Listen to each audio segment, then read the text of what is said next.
Hey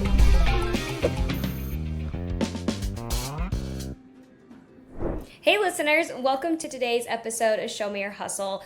I'm interviewing Andreas from Introw, and fun fact, I actually get to meet Andreas in person next week at Inbound. So I'm super excited to learn a little bit more about what you're working on, how you started, and then I get to actually meet you, which doesn't happen very often. So Yeah, likewise. tell us a Likewise. little bit about yourself.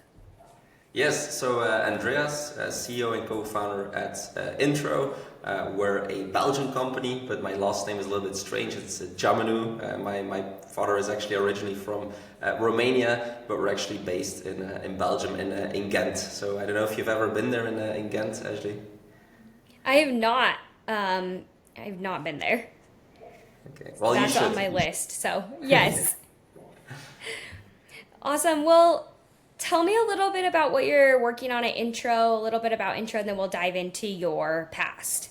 Yeah, sure. Well, so Introw is a partner relationship management platform. So we're actually enabling customers or companies who are working with resellers, referral partners, distributors, and so on to work better with their partners, right? To engage with them automatically, to increase revenue automatically. And how are we actually doing that? We're allowing them to launch a partner portal on top of their CRM, so on top of their HubSpot, on top of their Salesforce, to make sure that you're aligned with your B2B partners on deals, on content, all these steps, commissions, and so on, because typically you don't want your B2B partner, your reseller, distributor, you don't want them in your CRM. So we're actually creating an intuitive partner portal where you can collaborate with that partner in real time. Awesome. I have lots of questions, but let's start with how did you get here? Yeah, it's a good question. So what we saw in the past, so I was doing B2B partnerships myself, is that typically a partner portal does not really integrate well with your CRM, right? So at that point, you actually are in a situation where you have deals in your partner portal that are not syncing in your CRM, or you have deals in your CRM that are not syncing into your partner portal. So that was one thing. Right. Recently, we saw that a lot of partner portals took a lot of time to actually go live, right? So think about 6 months, 7 months, 8 months to go live, which is a huge opportunity, or sorry, a huge time loss for actually what we see more as the SMB segment. If you have like 10 partners, 20 partners, 100 partners, you're not ready to actually wait 4 or 5 months to go live with a partner portal. You don't want to miss out. You don't want to have that lost opportunity. You want to go live instantly. That's the second thing. And then thirdly, we really believe that a partner should stay where they are, right? So your partners are maybe in Slack or email. We don't want them to force or to feel forced into a partner portal at any point of time. So that's actually where Introw started from. That's awesome. What has been the biggest challenge about getting started? Well, that's a very good question. Well, the biggest challenge about getting started is actually how to differentiate, right? Because typically you are in a market where there's already players doing a very good job, doing very well, and it's thinking about, okay, where can we do a 10x, right? Is that in terms of product? Is it in terms of marketing? Is it in terms of sales? And actually, finding that 10x, or finding that narrative where you're different, is very important as a startup, because you just don't have, from the start, you don't have all the features yet, or functionalities yet. So you just need to focus on certain points that you think are important at that point of time, and you cannot just build everything in the first week. So I think that's the challenge. You always want to have everything from the start, but you really need to narrow it down to certain things that you believe that you are better at, or where you believe that you can create a 10x experience for your customer. Right. How have you been able to pitch the differentiating side, especially in like a very saturated HubSpot ecosystem?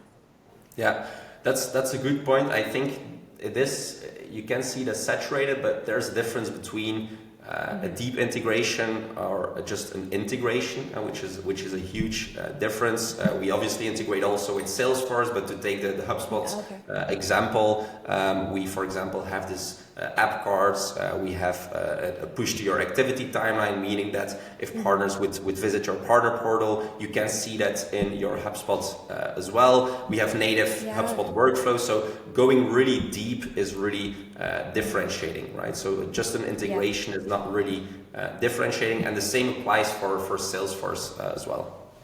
Yeah, that makes sense. What's been your favorite part? Well, the favorite part is really building and enjoying with the team. So I love the name of this podcast. We're all about hustling.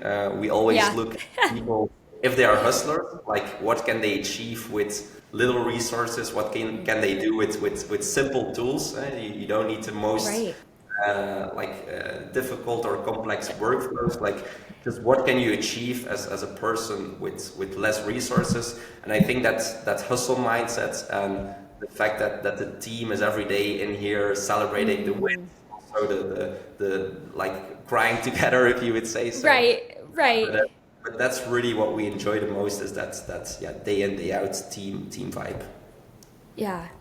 What with team, how have you kept that synergy, or what does your hiring look like to maintain that startup hustle? Well, I think it's if you talk with a person and you see the fire in those eyes, we hire a lot for curiosity. Like, are people curious? Are they interested to learn more? Are they creative to solve or to explain a complex problem in a simple way? And that creativity combined with curiosity really brings a cool culture of people that know a lot. We have a lot of knowledge breadth in the team, and I think that's really powerful if a lot of your colleagues or co-founders know what you know. Totally, I agree. Have you? I think there's like this whole new play on hiring. There are like multiple interviews and projects and just all this stuff. Do you feel like you've been able to just know right away what that fire looks like as a founder? Yes, but I think that's also the difficult or the challenge of being biased, or the danger of being biased.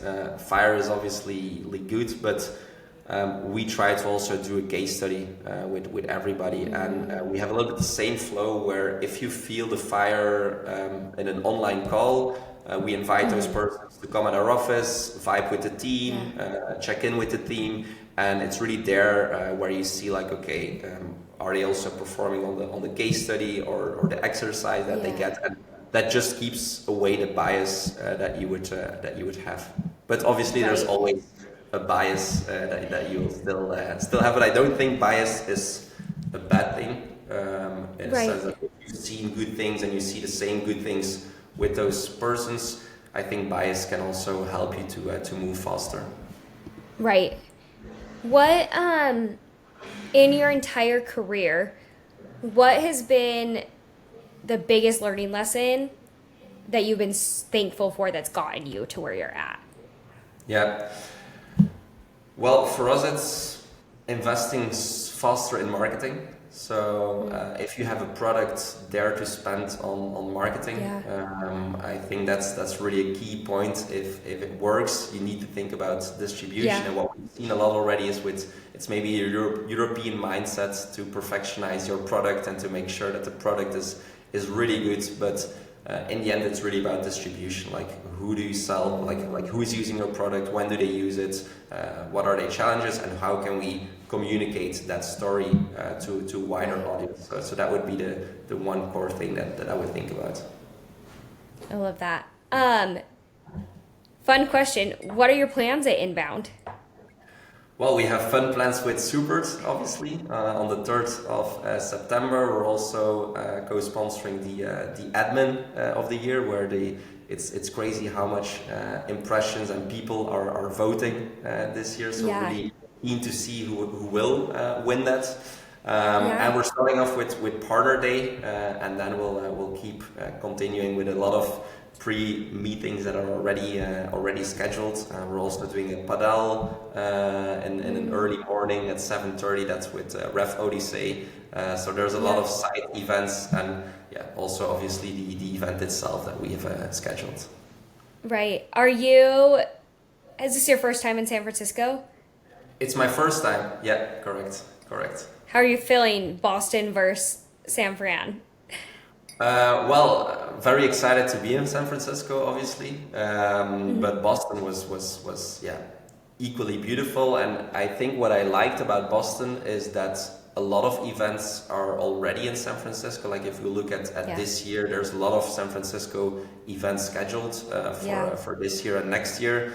Boston is cool. Like HubSpot has their HQ there, and I think it's quite sympathetic to have like your event also in the same city to not move. But on the other hand, I think it will also attract a new audience, which was maybe not there last year. So you can look at it in two ways, but yeah, totally. To look at it in a positive way will definitely bring a good audience of new software companies that are based in San Francisco as well.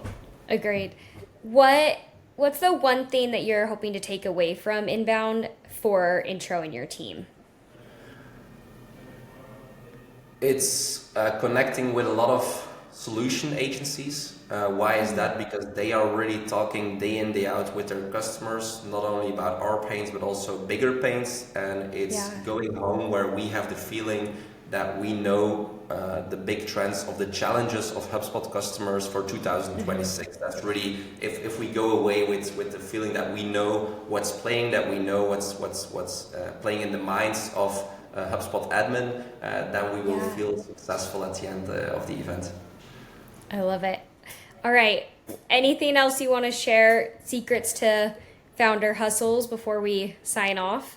No, I think we're good. This was a fun short founder hustle story. So happy that we could do this together. Awesome. Well, I will see you in a week. Yes, exactly. See you. Thank you. Bye-bye.